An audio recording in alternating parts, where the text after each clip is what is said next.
1 S-15. Sénateur Cormier. Merci, Madame la Présidente.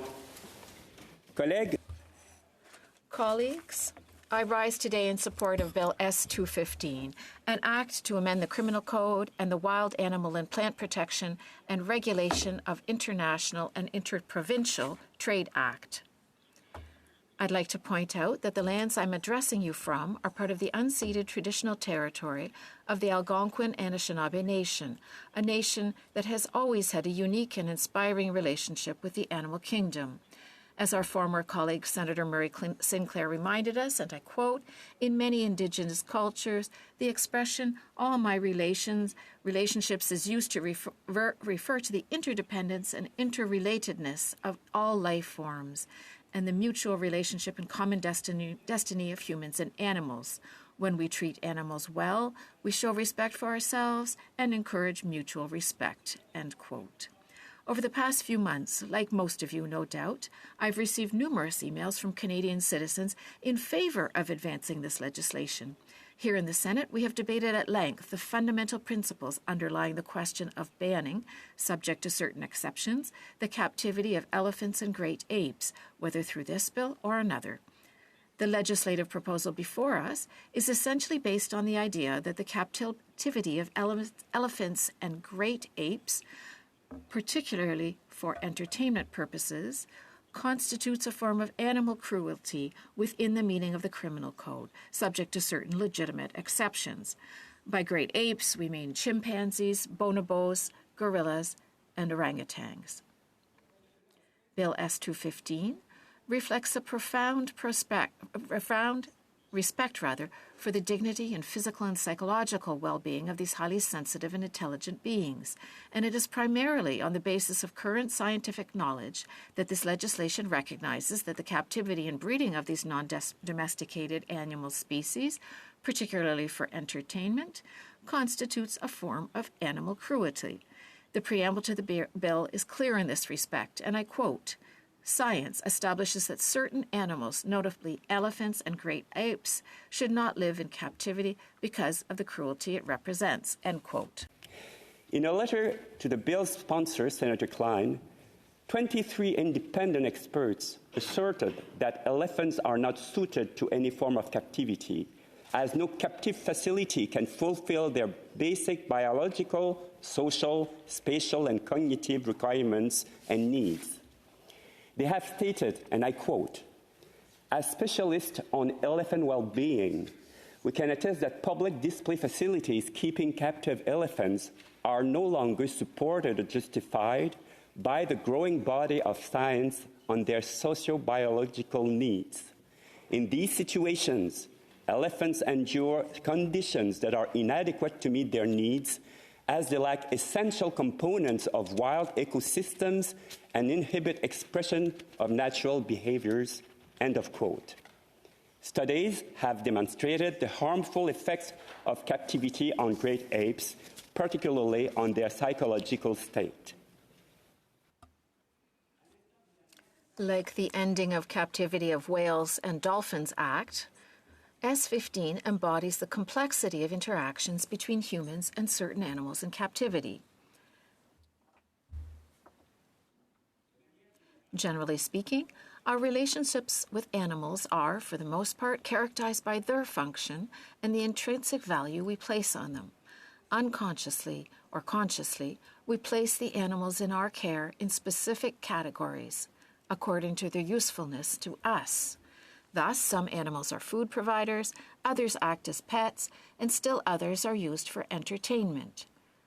Our relationships and the way we perceive them are complex indeed, and influenced by many cultural, religious, and social factors.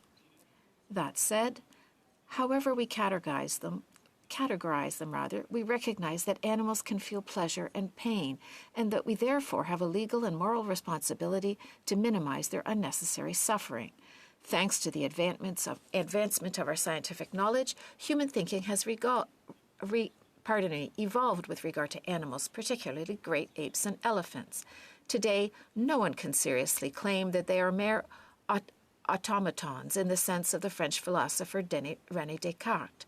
Science teaches us that animals have interests and needs and can feel pain if these needs are not fully satisfied. Henry Bentham, an English philosopher and jurist, eloquently stated that the question about animals is not can they reason or can they talk, but can they suffer? So why should the law refuse its protection to any sensitive being, he did affirm.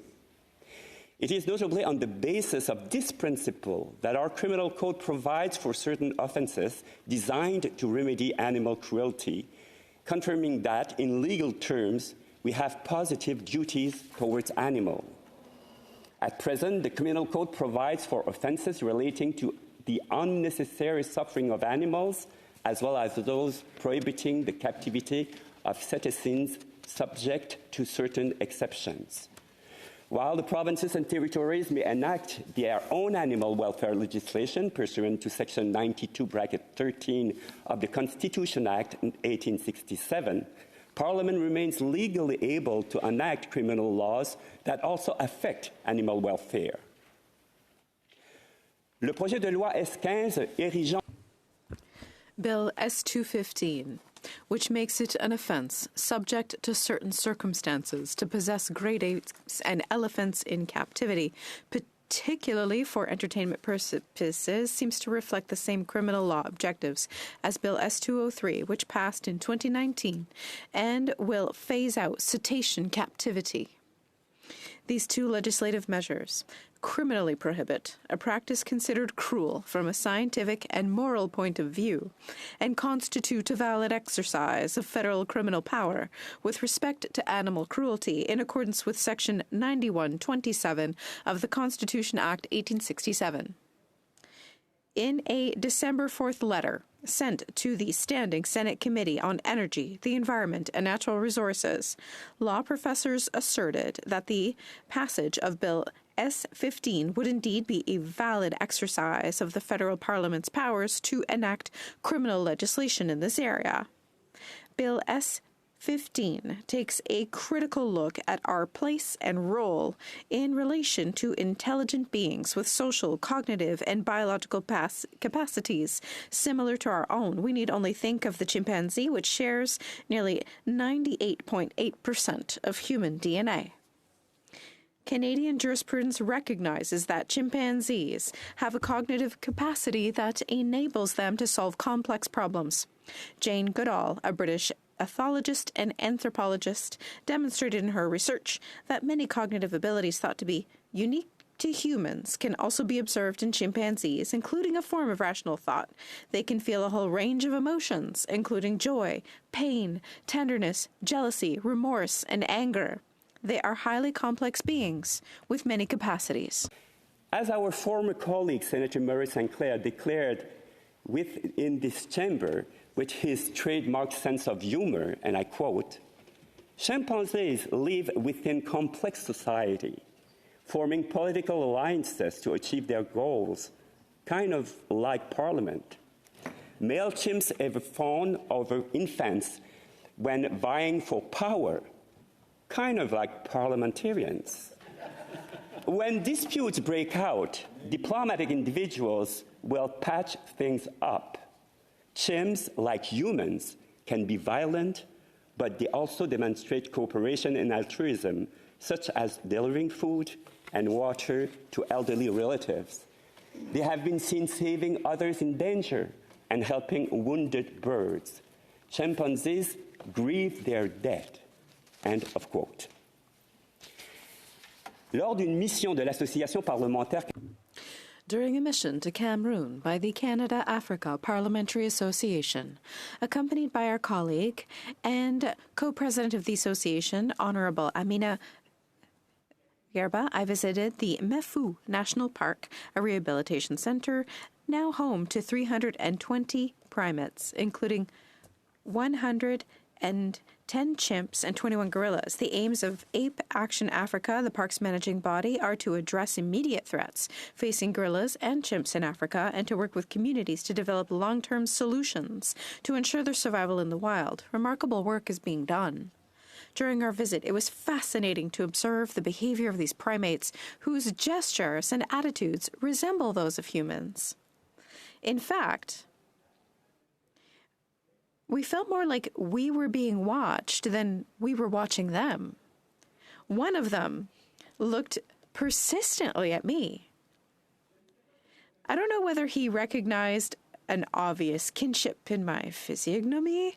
Did he think I was a distant cousin? Or a missing little brother?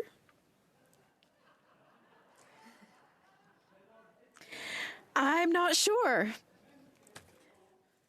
But he was obviously inviting me to jump the fence and join him, which I would have gladly done, colleagues, considering the beauty of those natural surroundings. More seriously, it was impossible for us to remain insensitive to their living conditions and the urgent need to protect these exceptional beings. We recognize today that the cohabitation of animals and human beings is more crucial than ever to the future of our planet. In his second reading speech, Senator Klein also addressed the complex characteristics of the elephant, an altruistic, highly intelligent, and emotional being. The way we treat elephants and great apes gives a real meaning to the notion of dignity and respect. These animals with their complex life forms are not entertainment creatures. They deserve respect and dignity. And it is also possible to entertain the public without using these animal species. With shows given since 1984, the famous Cirque du Soleil, a remarkable Quebec company, has enchanted over 33 million spectators without using animals. I'm therefore pleased to see that the use of captive elephant and great apes for entertainment purposes is not subject to an exception in this bill.